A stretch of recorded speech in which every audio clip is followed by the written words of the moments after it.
Okay, hello guys. So, magandang araw sa inyo, no? At welcome back again na naman sa ating YouTube channel, Facebook page, at TikTok account. At syempre sa panibagong video tutorial natin ngayon. Bali, ngayong araw, tuturuan ko kayo kung paano mag-install ng mini driving light sa napakadaling paraan. Kung saan, hindi na natin kailangan gumamit ng relay. Ayun, so meron akong ginawang board dito, mock-up. Para mas lalo nating maintindihan at mas lalo nating masundan.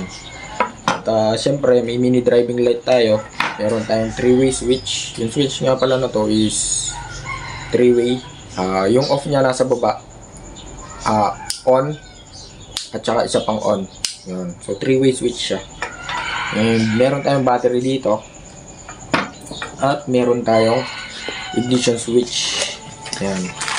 So, may ignition switch tayo na already na yun.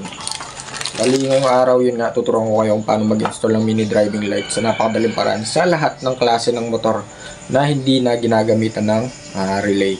Bakit nga ba hindi na tayo gumamit ng relay? Usually kasi guys, sa panahon ngayon, lalong-lalo na sa mga makabagong mini driving light, which is low wattage na lang sila, no? Unlike sa mga sinauna, hindi na talaga kailangan ng mini driving light kasi meron na silang built-in ballast dito sa mismong loob ng mini driving light, kaya halos hindi na tayo talaga gumagamit ng relay, no? Pero sa mga high wattage na mini driving light, like yung mga sobrang lalakas na talaga, so kailangan talaga natin ng relay doon. Okay, so hindi ko na patatagalin pa ito, umpisa na natin yung ating tutorial.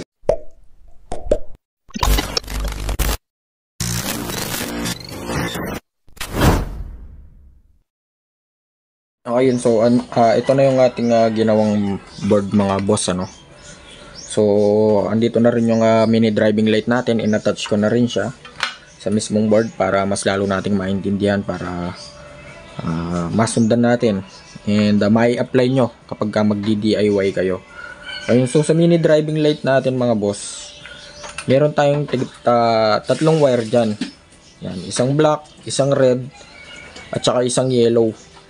So, sa tatlong wire na yan, yung isa dyan is ground. Yung isa, yung yellow na ilaw, at yung isa is yung white na ilaw. So, para malaman nyo yan, syempre subukan nyo muna yan. Meron tayong battery dito, 12 volts battery. Meron tayong negative at positive. Yung black, itap natin to sa negative. Ayan. Tap nyo lang para malaman nyo yung ilaw at hindi kayo malito. So, subukan muna natin yung red. Tap natin sa positive kung anong ilaw ba.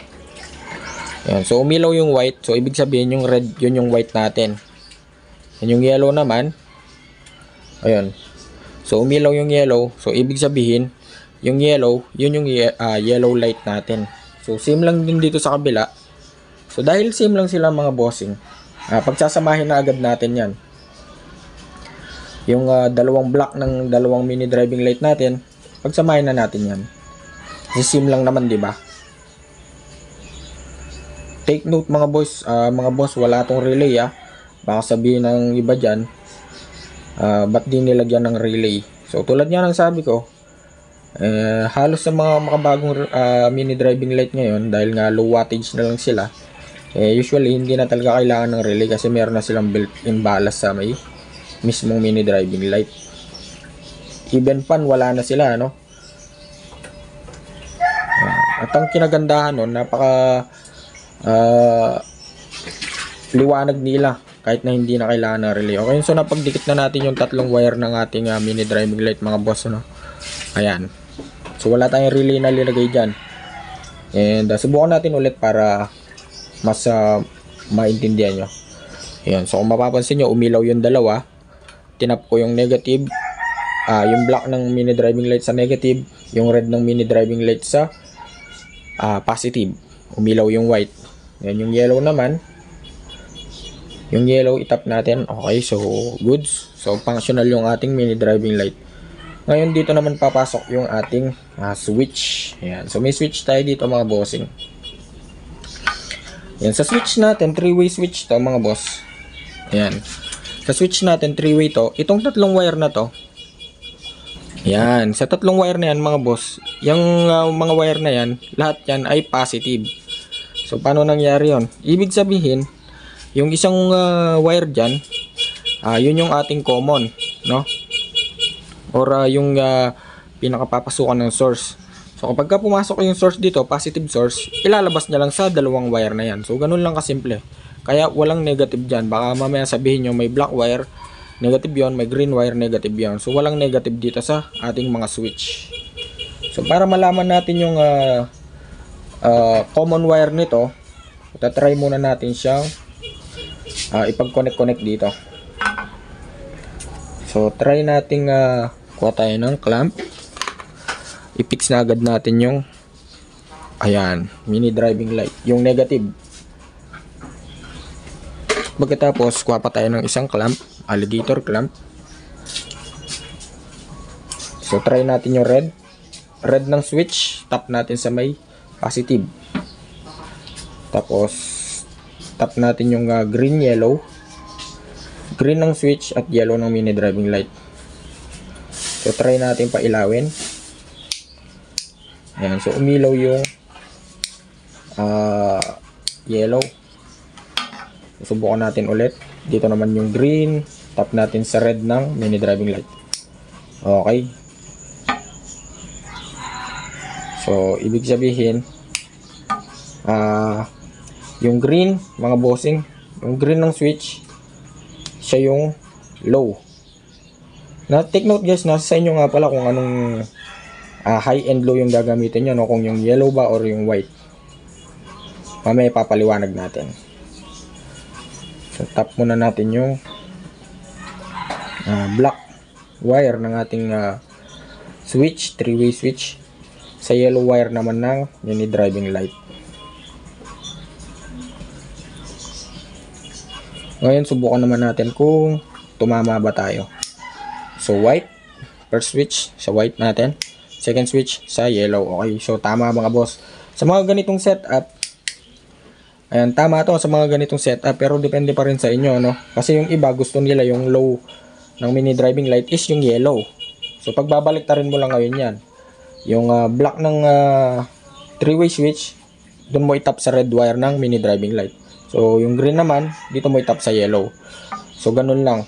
Pero halos common na settings is ganito. Yellow, white yung low beam, yellow yung high beam. Ayan. Ayan. So tulad yan ng sabi ko, dito sa switch natin walang negative dyan. Lahat yan is positive. Yung common, yung red, siya yung pinaka-common, dyan pumasok yung supply. Ibabato niya ngayon sa dalawang wire natin, which is yung white at saka yellow. Pero hindi pa doon mga boss, dahil meron pa tayong switch dyan. Yes, meron tayong ignition switch. Kasi kapag wala tayo nito, yung mini driving light natin, katulad nito, pagka napaglaruan ng bata, mau-on at mau-on natin, no? Or mau-on at mau-on nila yan. Mamaya hindi mo mapansin, malubat yung battery mo. Kaya mas mainam, idaan natin yan sa ating ignition switch. So yung gagamitin nating ignition switch is excuse me 4 wires. So kung mapapansin nyo, 4 wires yan. Tinali ko na ng electrical tape yung dalawa. So kung yung ignition switch nyo is 4 wires, ganito yung mga color coding yan, no? Black na may stripes na white, kulay green, pure black, solid black, at pure red or solid red. So dito sa dalawang to, wala tayong gagalawin diyan. Kaya nga itinabi na natin yung ating black na may stripes na white at yung ating pure green. So wala tayong gagamitin diyan mga boss. Kahit na 4 wires yung susian nyo. And kapag 2 wires naman yung susian nyo, ayan, same function lang din. Wala lang kayong makikitang wire na green at wala kayong makikitang black na may white na wire. Kasi nga 2 wires lang yung ignition switch nyo. So bali ang hahanapin nyo lang dyan is yung accessory wire. Okay, so tap muna natin. Yan. So bali ang settings ng ignition switch natin mga boss is ganito. Yan, yung red wire ng ating ignition switch, automatically galing yan sa may positive terminal ng battery. Yan. Ngayon, off muna natin. Kaya nga itinabi na natin yung dalawa kasi wala tayong gagalawin doon sa green at sa black na may white. Kasi ang hahanapin natin is itong kulay pure black. Kasi ito yung tinatawag na accessory wire. No? Sa mga 2 wires na ignition switch, ganun din. Nag-iiba lang ng color coding itong accessory wire. Basta tandaan nyo, yung red is positive, tapos yung kabila is, yun na yung accessory wire. Sa mga Yamaha, hindi ako nagkakamali, kulay brown. Sa mga Suzuki is kulay orange yung kanilang accessory wire. Okay, so next naman, dahil nga nakatap na yung red dun sa positive terminal ng battery, so kapag ka-inon mo ngayon yon, yung ignition switch mo, kapag ka-inon mo, yung source, tatawid lang dito sa kabila, diba? Kasi nga switch siya eh. Diba? So lilipat lang sa accessory wire na tinatawag. Next is hanapin naman natin ngayon yung kanina yung common ng ating mini driving light switch or yung 3-way switch ng ating mini driving light. Yun ngayon yung i-connect natin dito sa may accessory wire. Yan. Connect natin ngayon yan, guys. So kapag na-connect natin, take note guys, sa accessory wire nga pala natin, napakarami ng connected dyan. Connected niya yung headlight natin, busina, flasher, starter, at iba pa. So dahil nga nakasunod yung ating mini driving light sa ignition switch, doon din natin itatap yung common ng ating 3-way switch. So bali ngayon, ganito yung mangyayari ngayon yan. Ayan, naka-off na. Next is on na natin. Yan. Okay, so try na natin guys. Okay, so umilaw na yung ating mini driving light. Yellow naman. So ganun lang kasimple mga boss, So try natin i-off sa susian. Okay. Yun. So ganun lang kasimple mga boss. Walang kahirap-hirap. Napakadali lang mag-install ng mini driving light na walang relay. Sa susunod, lalagyan natin ng isang relay, dalawang relay, tatlong relay kasi nga may dual horn at passing and so on and so forth. So bali hanggang dito na lang at sana may natutunan kayo, at kung nagustuhan yung video na to, so please like, share and subscribe.